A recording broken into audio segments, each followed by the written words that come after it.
इलाका MLA doctor Banwari Lal,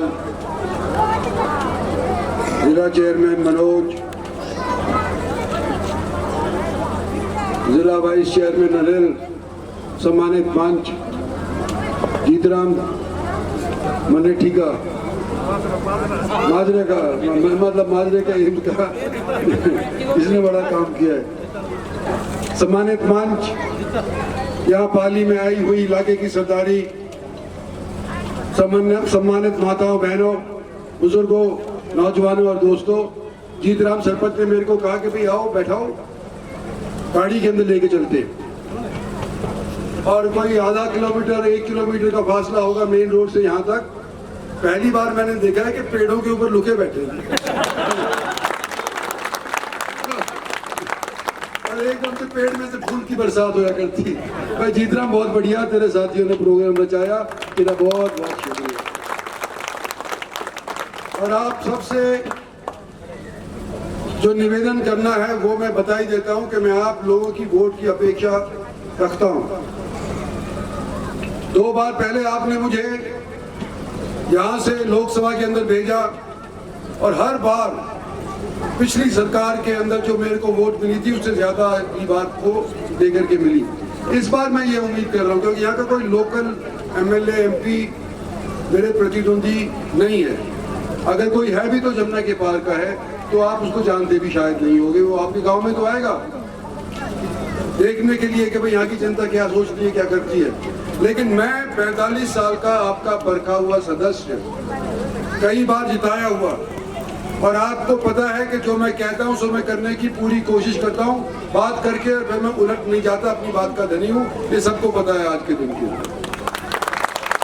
जहां हम आपसे वोट मांगने आए हैं तो हमने काम किया है, और मैंने सुना है कि आज के दिन तो ये जो अंडरपास है आपका ये भी मुकम्मल हो गया है, पूरा हो चुका है पालीबाग, जिसपे यहाँ के लोग धरने के ऊपर बैठे हुए थे।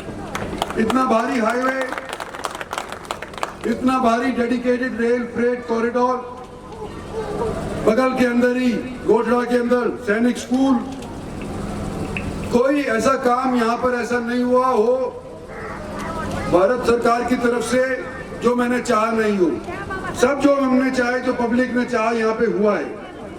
मैं आज आपके बीच के अंदर ये कहना चाहता हूँ कि मुझे आज आपके सहयोग की आवश्यकता है। तीसरी बार भारत के अंदर हम नरेंद्र भाई मोदी को प्रधानमंत्री बनाना चाहते हैं। क्यों बनाना चाहते हैं? कि भारत को 2047 के अंदर एक विकसित देश के तौर के ऊपर देखना चाहते हैं।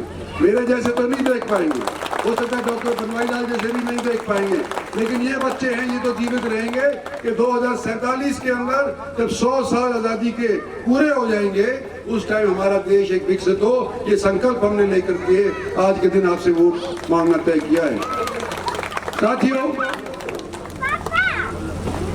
पिछले दिनों के अंदर जब हमारे को सर के ऊपर कोविड मंडराने लगा, तो हमने सोचा था कि ये देश आने वाले समय के अंदर गुर्बत के अंदर ना चला जाए, दोबारा से ये कमजोर महसूस तो ना होने लगे। लेकिन कोविड का जहां कई लोगों के ऊपर प्रकोप इस तरह का था कि कोई ना कोई उन्होंने खो दिया, विश्व में हमारी साख बनी। और आज के दिन मुझे ये कहते हुए फक्र है कि कोविड के 2 साल के बाद, यानी कि पिछले साल और उससे पिछले साल के अंदर जो हमने बढ़त हमारी जीडीपी की करी है, विश्व के अनेक मुल्कों से अव्वल करी है। हमारी 6.5% हुई है, और ब्रिटानिया जो हमारे ऊपर राज कर गया है सैकड़ों बरस, उसकी सिर्फ 2% करी है। तो अगर इस रफ्तार से हम चल रहे हैं, आने वाले समय के अंदर ये संभव है, एकदम संभव है कि हम एक विकसित देश बन जाएंगे।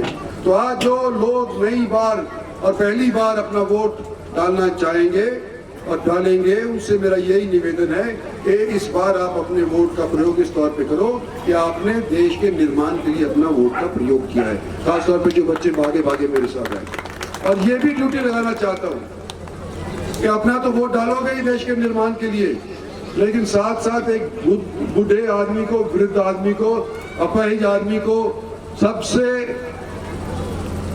घर से लेकर के वोट डलवाने के लिए भी एक एक वोट की जिम्मेवारी जवानों की होगी जो पहली बार अपनी वोट डालेंगे।